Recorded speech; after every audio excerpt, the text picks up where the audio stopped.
أعوذ بالله من الشيطان الرجيم. كافها يا عين صاد ذكر رحمة ربك عبده زكريا إذ نادى ربه نداء خفيا قال رب إني وهن العظم مني واشتعل الرأس شيبا ولم أكن بدعائك رب شقيا وإني خفت الموالي من ورائي وكانت امرأتي عاقرا فهب لي من لدنك وليا يرثني ويرث من آل يعقوب واجعله رب رضيا يا زكريا إنا نبشرك بغلام اسمه يحيى لم نجعل له من قبل سميا قال رب أنى يكون لي غلام وكانت امرأتي عاقرا وقد بلغت من الكبر عتيا قال كذلك قال ربك هو علي هين وقد خلقتك من قبل ولم تك شيئا قال رب اجعل لي آية قال آيتك ألا تكلم الناس 3 ليال سويا فخرج على قومه من المحراب فأوحى إليهم أن سبحوا بكرة وعشيا يا يحيى خذ الكتاب بقوة وآتيناه الحكم صبيا وحنانا من لدنا وزكاة وكان تقيا وبرا بوالديه ولم يكن جبارا عصيا وسلام عليه يوم ولد ويوم يموت ويوم يبعث حيا صدق الله العظيم. Jadi di ayat pertama itu berkaitan dengan namanya ini adalah lafaz huruf-huruf yang wallahu a'lam bishawab atau wallahu a'lam bimuradih. Jadi huruf-huruf yang Allah paham paling tahu tentang maknanya. Jadi kita nggak bisa menerjemahkan kan? Ya, ini namanya ayat yang mutasyabihat, ayat yang masih tidak jelas gitu. Artinya ayat ini hanya bisa dijelaskan oleh Allah, tapi tentu kita bisa mengambil makna di dalamnya gitu kali. Apa dzikru rahmati rabbika 'abdahu Zakaria. Nah, yang dibacakan ini, yang akan dijelaskan ini, yang akan diterangkan ini, yang akan diceritakan ini, maksudnya gitu, adalah penjelasan tentang rahmat Tuhanmu kepada hambanya yang bernama Zakaria. Jadi ayat ini atau kisah ini menjelaskan tentang seorang hamba Allah yang bernama Zakaria, Nabi Zakaria. Idnada rabbahu nidaan khafiyya, ketika dia berdoa kepada Tuhannya dengan suara yang lembut. Jadi ketika Nabi Zakaria itu berdoa dengan suara yang lembut, dengan suara yang khafiyya, jadi dengan penuh perasaan dia berdoa kepada Allah Subhanahu wa taala. Apa doanya? Qala rabbi inni wahanal 'azmu minni washta'ala ar-ra'su shayba wa lam akun bi du'aika rabbi shaqiyya. Ya Tuhanku, nih tulang-tulangku sudah lemah aku sudah tua dan rambutku sudah beruban semuanya, dan aku tidak pernah ketika berdoa kepadamu aku merasa kecewa, dan aku tidak pernah ketika berdoa itu dikecewakan oleh doa-doa aku selalu diijabah, gitu kan. Jadi ketika itu Nabi Zakaria sudah sangat tua dan dia lemah, fisiknya sudah lemah, mungkin dia di atas badan lama, sudah tidak gagah lagi, sudah wahanal aumu, sudah sangat lemah tulang-tulangnya, sudah mungkin sedikit membungkut, ya usia-usia sepuh lah ya, sudah usia wujud, dan rambutnya dipenuhi dengan uban.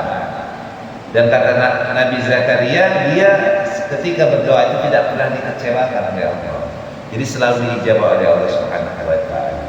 Wa inni khiftul mawaliya min wara'i wa kanat imra'ati aqira fahabli min ladunka waliya. Dan sungguh aku khawatir terhadap kerabatku sepeninggalku, padahal istriku seorang yang mandul, maka anugerahi aku seorang anak dari sisi. Jadi ini bahasanya mohonnya nggak langsung to the point, tapi ada istilah kata orang Sunda memalampah gedang. Jadi kalau meminta itu harus curhat, jangan langsung minta anak, nggak gitu, tapi curhat dulu tuh. Jadi Nabi Zakaria itu doanya curhat.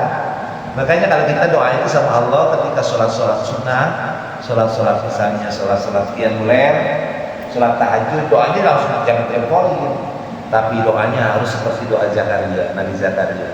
Ya Allah, aku sudah tua ya Allah, tulang-tulangku sudah lemah ya Allah, usiaku sudah ujur ya Allah, rambutku dipenuhi dengan uban ya Allah, dan aku ketika berdoa kepadamu aku tidak pernah merasa kecewa, Engkau selalu menabulkan permohonanku ya Allah. Ya Allah, aku takut dengan kerabatku, keturunanku sepeninggalku. Aku khawatir tidak ada yang meneruskan lagi anak keturunanku karena aku belum dikaruniai anak ya Allah. Sedangkan istriku ini sudah tua dan mandul. Maka ya Allah, walaupun aku sudah tua, aku sudah lemah, istriku mandul ya Allah, berikanlah karunia kepadaku seorang anak ya Allah, seorang anak yang kata dia itu anak yang nanti akan kau ridhoi. Nah gitu doanya tuh Nabi Zakaria. Curhatlah Nabi Zakaria di tengah ketuaannya, di tengah kelemahannya, di mana dia mendapatkan istrinya pun dalam kondisi sudah tua dan mandul, maka dia berdoa karena khawatir tidak ada yang meneruskan kerisalahannya, tidak ada yang meneruskan mewariskan dirinya untuk berdakwah gitu. Maka Nabi Zakaria memohon. Jadi begitu tuh. Jadi dalam suatu kesempatan Nabi Zakaria, kenapa permohonan itu diminta? Apakah sebelum-sebelumnya sudah memohon? Mungkin Nabi Zakaria disibukkan dengan aktivitasnya. Mungkin dia menerima takdirnya sudah, mungkin Allah belum memberikan rezekinya.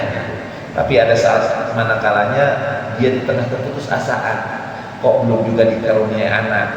Maka di tengah keputusasaannya, di tengah usianya sudah tua, dia berdoa dengan khafiyah, dengan suara yang lembut. Apa doanya? Tadi itu doanya, memohon kepada Allah Subhanahu wa taala agar dikaruniai seorang anak. Yarisuni wa yarisu min ali Ya'qub, yang mewarisiku dan mewarisi keturunan Nabi Ya'qub. Waj'alhu rabbi radiya, dan jadikanlah ya Allah seorang anak yang dia adalah anak yang diridhoi. Kemudian ya Zakaria, nah kemudian Allah berfirman, wahai Zakaria, inna nubashshiruka bi gulamin ismuhu Yahya.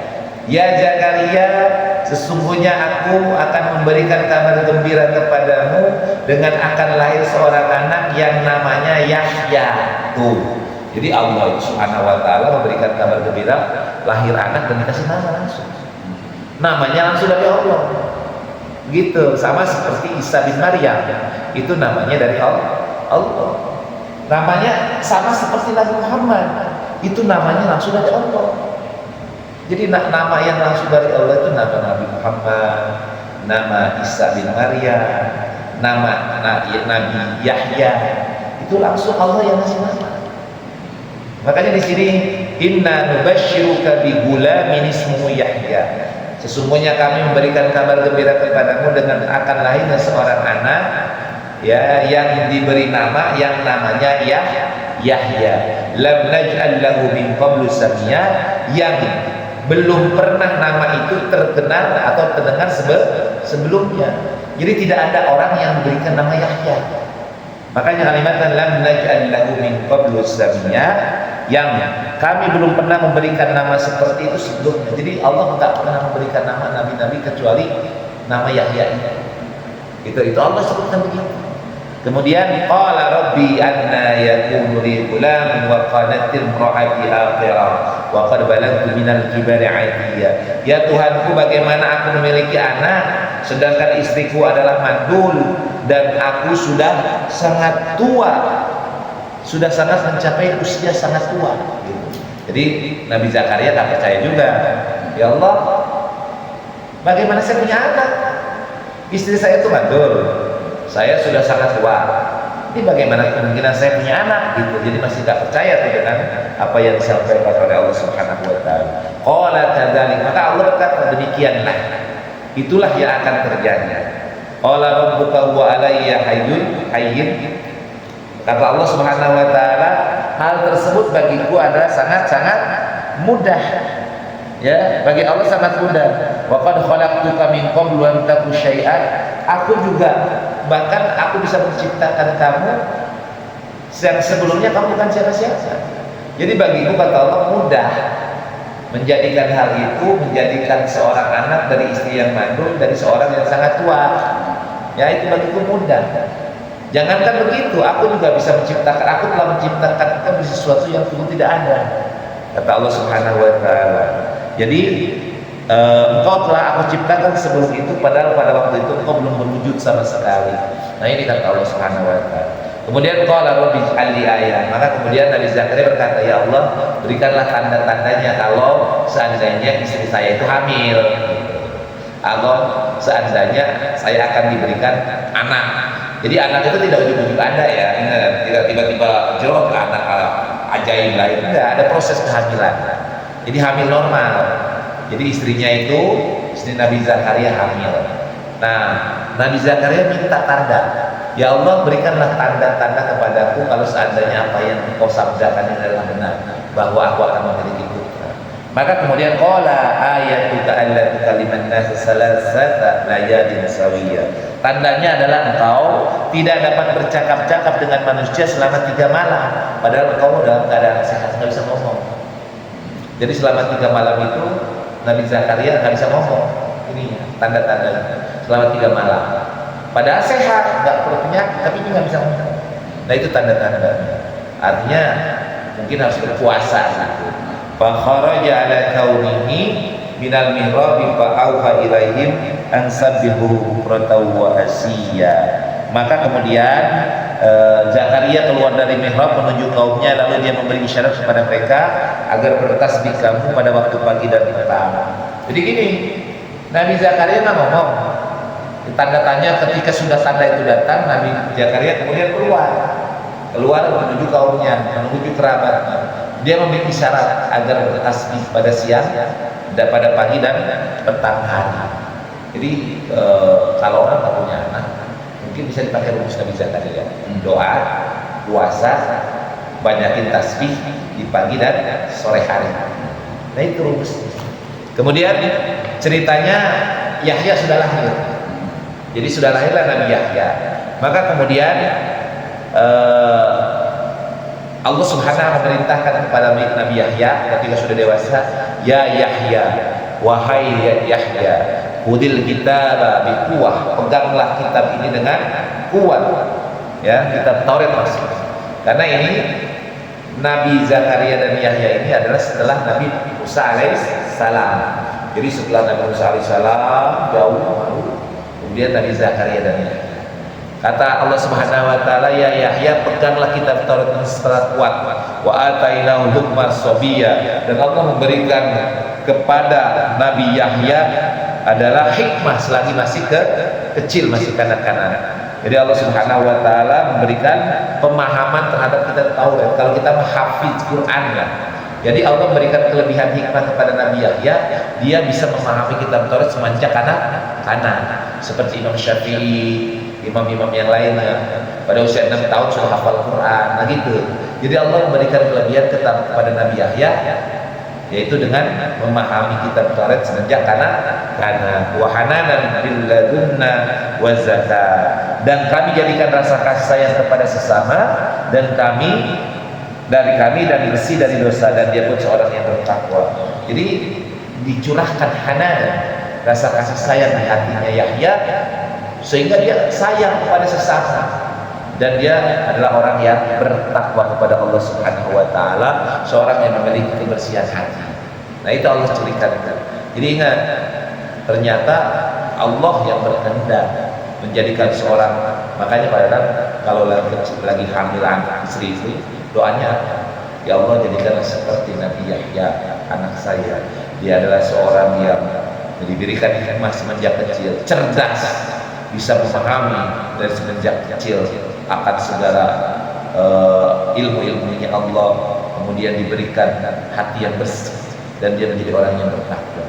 Nah, ini doanya Nabi Zakaria, jawab Allah Subhanahu wa taala. Wa barram biwalidayhi, yang berbuat baik kepada kedua orang tuanya, walam yakun jabbaran asiya, dan dia bukan termasuk orang yang sombong dan orang yang durhaka. Ini Nabi Yahya, dia sangat berbakti kepada orang tuanya, tidak juga dia memiliki sifat yang sombong, tidak juga sifat yang durhaka.